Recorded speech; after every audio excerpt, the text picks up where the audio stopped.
Hi friend welcome my YouTube channel मामू lifestyle मु दीप्ति आपण मानक स्वागत जनाऊँगी फ्रेंड्स।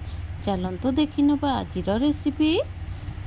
ये आज रेसिपी आम ये अदा रसुण टमाटो पियाज कंचा लंका आउटे देखिकी जापर आम कौन करने को जाऊे।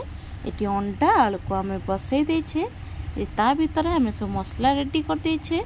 अदा रसुण पियाज टमाटो सब रेडी हो जाए। चलतु मसला ग्राइंडिंग करवा। जेहेतु मुझे मसला वाला ग्रेवी करी आ 5 जन हिसाब से तरकारी करी से हिसाब से मुझे अंडा आलू नहीं 6टा अंडा अच्छी किंतु 5 जन करी। ये देखिपे प्रथम अंडा को चोपा छड़े नवा। एबे आमे कढ़ाई रे तेल दे दबा।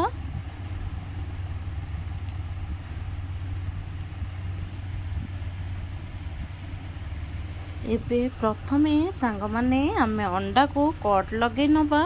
कट लगे सारा परे आमे लूण लंका गुंड हलदी गुंड को मिक्स करके अंडा रे गोले की अंडा को भाजी नवा। मुझे तेल दे सारी छुरी साहाय्य टिके कट लगेदबा जेमती मसला ता भितरे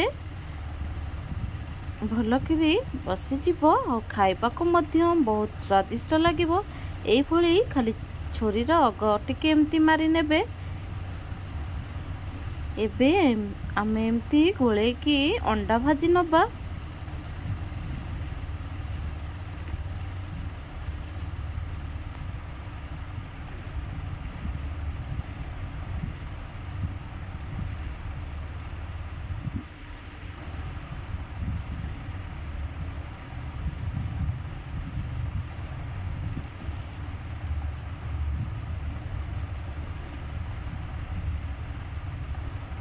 अंडा भाजिला बेले सांग माने सावधान सहित भाजिबे नचेत अंडा एमती फुटी पर ये देखिपे मोर अंडा भजा पूरा रेडी हो गला। एबे चलतु आम जो सिझा आलू रखी ताकू टिके भाजी नवा। भाजी नेले तादरे जो पानी अंशटा टिके मरीगले आलूटा टिके भल लगे खाइबा पाई। एठी आमे ताकू भाजिकी काढ़ी नेचे से तेल रे एबे आमे पियाज दे दबा।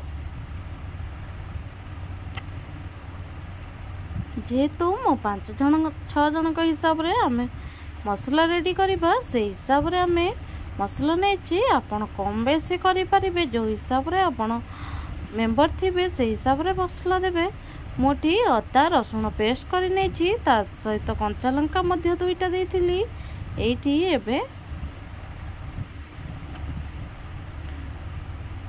भल भाव अदा मसला को कषि नवा। एबे आमे टमाटो ऐड करिबा।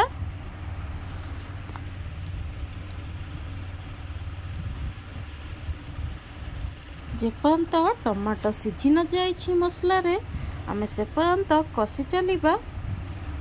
एबे हमर मसला रो तेल छाड़िबा धीरे धीरे स्टार्ट कलानी। मु एठी चिकन मसला नेछि सांग माने मु मझिरे वीडियो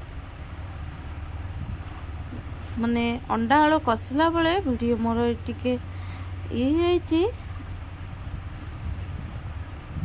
एबे आमे गरम मसला दे दबा। भूल बसत सांग माने वीडियोटी डिलीट हो जाइए। जितेबाला मो वीडियोटी करिछि कौन करी आपण मानक सहित शेयर करते बोली भाविली।